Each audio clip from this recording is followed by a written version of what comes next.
Hello everyone, welcome back to the channel. Today we're diving into one of the most dramatic and unexpected turns in Eastern Europe, a story that has shaken Belarus from the inside and drawn global attention. The Generals' Rebellion. Belarus in chaos is not just a political shift, but a moment that has exposed deep cracks within the country's leadership, military, and society. In this video, we explore how a rebellion from within the ranks of Belarus's own high command erupted, why it happened, what it means for the people, and how it may reshape the future of the region. The paragraphs will stay short for easy reading and flow, and this full script goes deep into the events and consequences unfolding inside Belarus. Belarus has long been known as a nation tightly controlled under Alexander Lukashenko, a president who has held power for nearly 3 decades. For years, he maintained his rule through a combination of strong security forces, political pressure, and support from key military leaders. But something unprecedented happened when several powerful generals who once supported him decided to push back. This rebellion didn't begin overnight. It grew slowly as frustration built within the military command, creating tension behind closed doors long before anything reached the public. Many people were shocked, but insiders say signs of internal dissatisfaction had been growing for years. The generals leading the rebellion were not newcomers. They were respected figures with long service records and deep ties in the military community. Their message was simple but explosive. The country is moving in the wrong direction, and the leadership is becoming disconnected from the needs of the nation. They claimed corruption was increasing, resources were being mismanaged, soldiers were being mistreated, and alliances were shifting for reasons that didn't benefit the country. These concerns resonated with large portions of the military, who felt their warnings had been ignored for too long. As tensions grew, Belarus found itself in a state of uncertainty. Reports began circulating of secret meetings among senior officers. Social media posts hinted at rising internal conflict. Political analysts started questioning if Lukashenko still had full control. Many citizens sensed something unusual was happening even before any official statement surfaced. Whispers of a potential split in the military caused anxiety across the country. People knew that a divided military could lead to instability or even violence. When the rebellion became public, it sent shockwaves throughout Belarus. The generals openly challenged the leadership, accusing it of dragging the country into chaos and undermining its sovereignty. Their statement captured worldwide attention. It wasn't just about one man or one government. It was about the direction of an entire nation. International observers were stunned, wondering how such a powerful inner circle could suddenly fracture.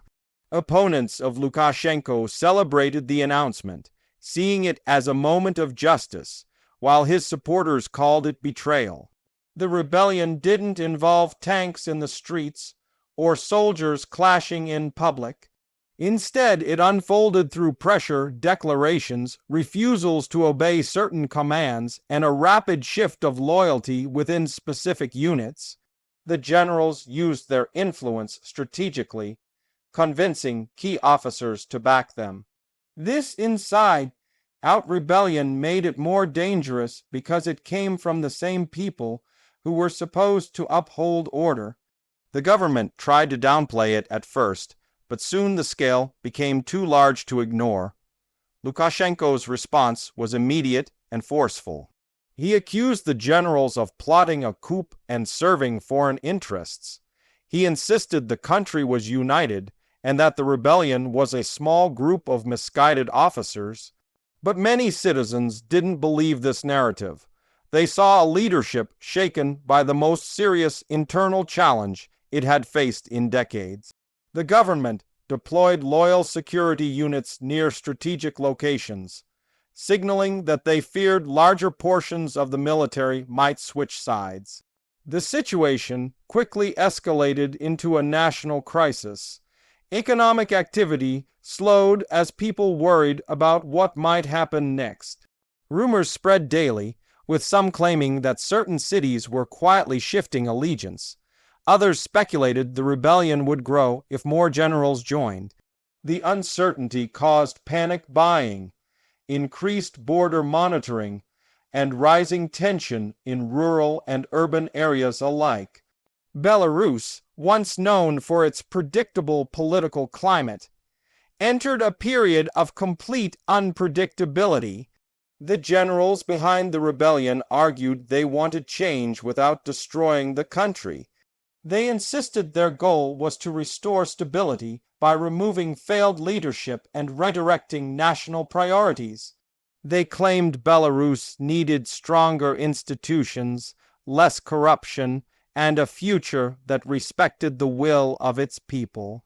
Many young Belarusians supported these ideas because they were frustrated with years of economic stagnation and lack of opportunity. Older citizens, however, feared that any change might lead to violence or foreign intervention. International powers watched closely. Neighboring countries worried about instability spilling beyond Belarusian borders. Larger global powers tried to position themselves through diplomatic statements. Some nations subtly supported the generals' concerns without directly interfering. Others backed the leadership for the sake of maintaining order.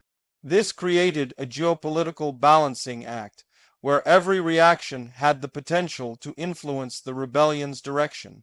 Inside Belarus, the rebellion exposed deep divisions. Some soldiers felt loyalty to the chain of command and wanted to defend the leadership. Others believed the generals were right and that change was necessary. Families found themselves arguing over what future they wanted for their country.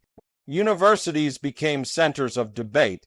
Workers in essential industries worried what instability could mean for their livelihoods. Even farmers in distant regions could not escape the ripple effects of the crisis. Media outlets played a major role in shaping public perception. State media portrayed the generals as traitors. Independent journalists, where they still operated, argued the rebellion reflected real grievances. Online platforms became a battleground of information and misinformation, with millions of Belarusians trying to understand what was true. Many citizens feared that the leadership might shut down the internet completely if events escalated. The rebellion highlighted long-term problems within Belarusian governance. Years of centralized power had created an environment where dissent was silenced, reforms stalled, and the same political strategies repeated again and again.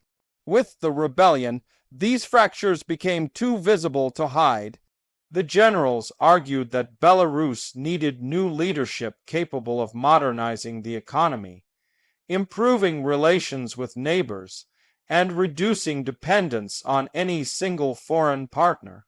Analysts said the rebellion was fueled by years of suppressed frustration inside the system.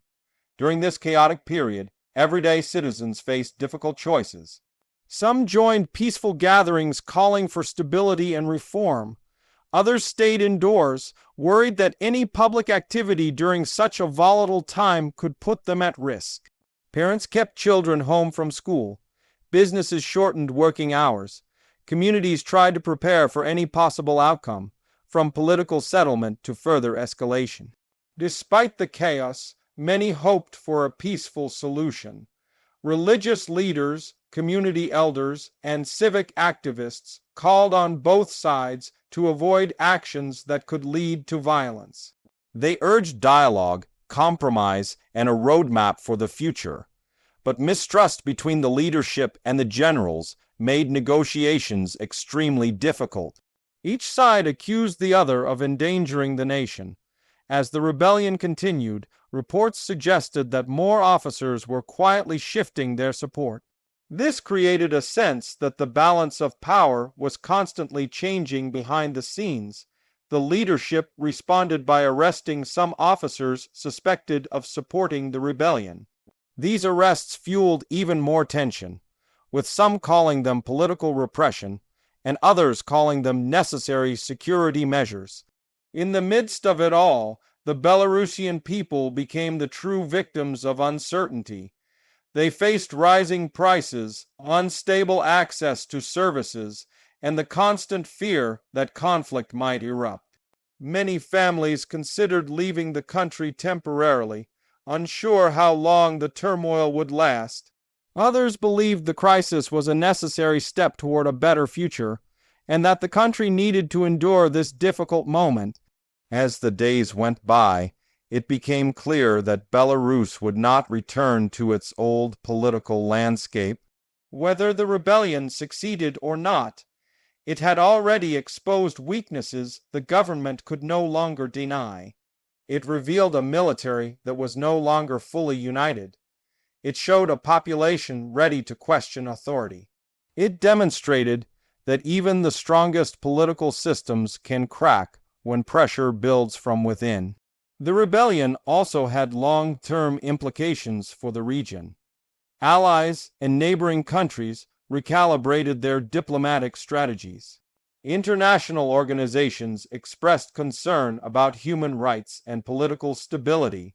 Economists predicted that Belarus would face lasting financial challenges unless reforms were introduced quickly. Military experts warned that internal conflict could leave the country vulnerable to external influence. The generals maintained that their actions were motivated by patriotism. They said they were fighting for the soul of Belarus, not for power. They wanted a country where the military served the people, not one leader. They wanted transparency, accountability, and modernization. Whether or not their rebellion achieved these goals, it sparked a national conversation that could no longer be ignored. As the situation evolved, some saw a glimmer of hope. For the first time in years, citizens felt their voices mattered. Public discussions on the future of Belarus became more open. Young people became more politically aware. Communities started organizing for change.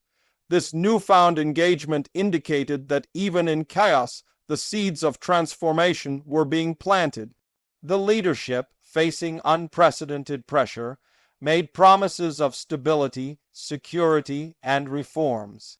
Whether those promises were sincere or simply a strategy to regain control remained a subject of debate.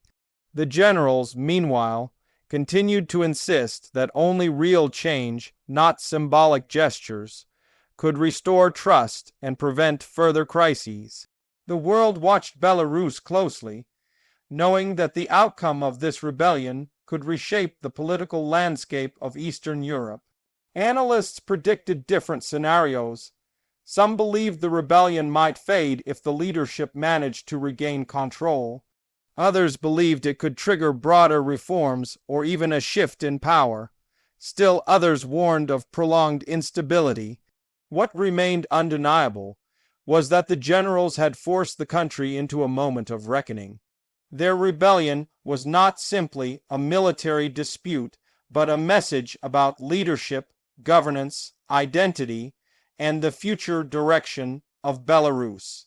It had forced everyone, from soldiers to students to global observers, to reconsider what the next chapter of Belarus might look like. In the end, the generals' rebellion, Belarus in chaos, became more than a headline. It became a turning point in the country's story. It revealed truths that had been hidden, sparked conversations that had been avoided, and opened the door to possibilities that once seemed impossible. Whether Belarus would emerge stronger or more divided was a question that only time could answer. This crisis taught the world that change inside a nation doesn't always come from protesters in the streets.